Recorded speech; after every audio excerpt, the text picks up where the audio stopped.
ओम नमो भगवते वासुदेवाय नमः। देवउठनी एकादशी की सभी को हार्दिक बधाई हो। आज आप सभी सुनिए देवउठनी एकादशी की व्रत कथा। धर्मराज युधिष्ठिर कहने लगे कि हे भगवान, मैंने कार्तिक कृष्ण एकादशी अर्थात रमा एकादशी का सविस्तार वर्णन सुना। अब आप कृपा करके मुझे कार्तिक मास के शुक्ल पक्ष की एकादशी के विषय में भी बतलाइए। इस एकादशी का क्या नाम है तथा इसके व्रत का क्या विधान है, इसकी विधि क्या है, इसका व्रत करने से किस फल की प्राप्ति होती है, कृपया ये सब विधान पूर्वक कहिए। भगवान श्री कृष्ण बोले, कार्तिक मास के शुक्ल पक्ष में तुलसी विवाह के दिन आने वाले इस एकादशी को विष्णु प्रबोधनी एकादशी, देव प्रबोधनी एकादशी, देवोत्थान, देव उत्थव एकादशी, देवउठनी एकादशी आदि, कार्तिक शुक्ल एकादशी तथा प्रबोधनी एकादशी भी कहा जाता है। यह बड़े बड़े पापों का नाश करने वाली है। इसका महात्म्य मैं तुमसे कहता हूँ, तुम ध्यानपूर्वक सुनो। एक समय की बात है, एक नगर में एक राजा रहता था। राजा और उसकी प्रजा के सभी लोग श्रद्धा पूर्वक एकादशी का व्रत किया करते थे। राजा के नौकर चाकर से लेकर पशुओं तक को भी उस दिन अन्न नहीं दिया जाता था। एक दिन उस राजा के दरबार में दूसरे राज्य से एक व्यक्ति आया। राजा के पास आकर उस व्यक्ति ने कहा, महाराज, मुझे एक नौकरी की तलाश है, कृपया आप मुझे नौकरी पर रख लीजिए।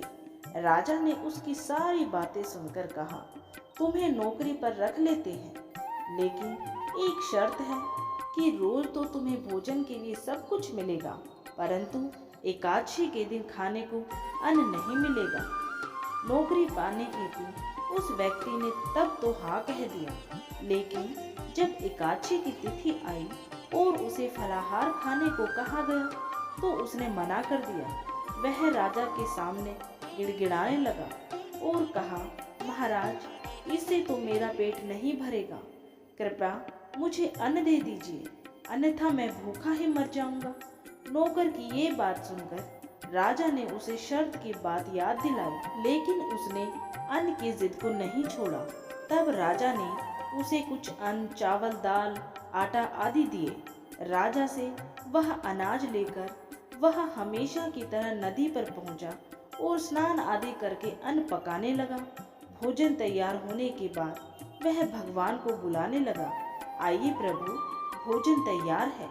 इसके बुलाते ही भगवान पीताम्बर वस्त्र धारण किए चतुर्भुज रूप में वहां आ पहुंचे और उसके साथ प्रेम पूर्वक भोजन करने लगे। भोजन करने के बाद भगवान वहां से चले गए और वह भी अपने काम पर लौट गया। कुछ दिन बीत जाने के बाद जब अगली एकादशी आई तब वह फिर से राजा से भोजन मांगने लगा। उसने राजा से कहा, महाराज, मुझे इस बार दुगना सामान दीजिएगा।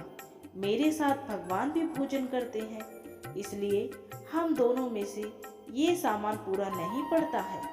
ये सुनकर राजा आश्चर्यचकित हो गया। वो बोला, ये कैसे हो सकता है कि भगवान स्वयं तुम्हारे साथ भोजन करते हैं। मैं इतने व्रत उपवास रखता हूँ, पूजा करता हूँ, लेकिन भगवान ने मुझे कभी दर्शन नहीं दिए। राजा की बातें सुनकर उस व्यक्ति ने कहा, महाराज, यदि आपको मेरी बात पर विश्वास ना हो तो आप स्वयं देख ले। राजा एक पेड़ के पीछे छिप गया और वहां बैठकर सब देखने लग गया। उस व्यक्ति ने भोजन बनाकर भगवान को पुकारा, किंतु भगवान वहां नहीं आए। इतना बोलने पर भी जब भगवान वहां नहीं आए तो अंत में उसने कहा, हे प्रभु, यदि आप आज ना आए तो मैं इस नदी में कूदकर अपने प्राण त्याग दूंगा।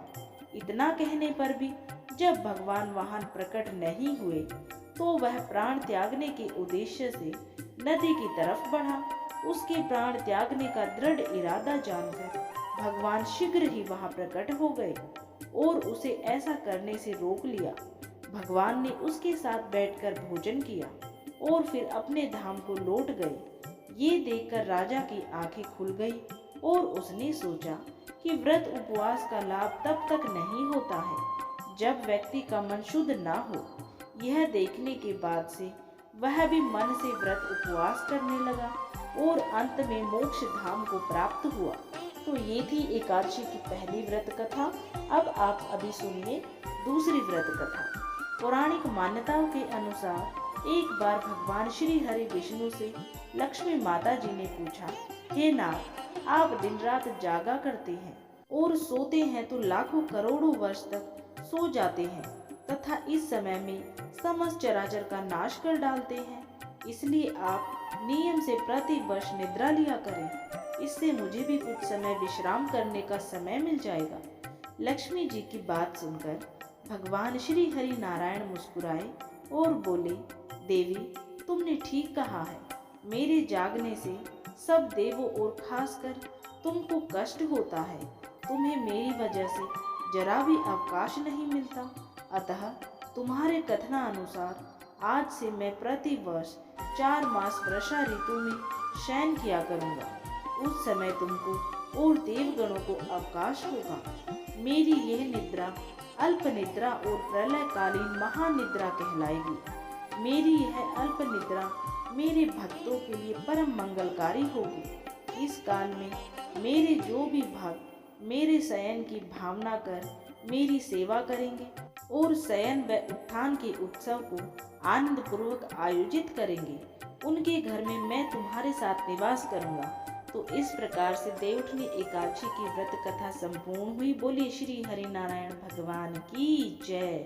अगर आप श्री हरि नारायण भगवान के सच्चे भक्त हैं तो कमेंट बॉक्स में हरिओम नमो नारायण जरूर लिखें। और अगर अभी तक आपने चैनल को सब्सक्राइब नहीं किया है तो अपने सनातन धर्म से जुड़े व्रत, त्योहार, पूजा पाठ के बारे में संपूर्ण जानकारियाँ प्राप्त करने के लिए चैनल को सब्सक्राइब जरूर कर लें। वीडियो देखने के लिए आप सभी का दिल से धन्यवाद। हरे कृष्णा, राधे राधे।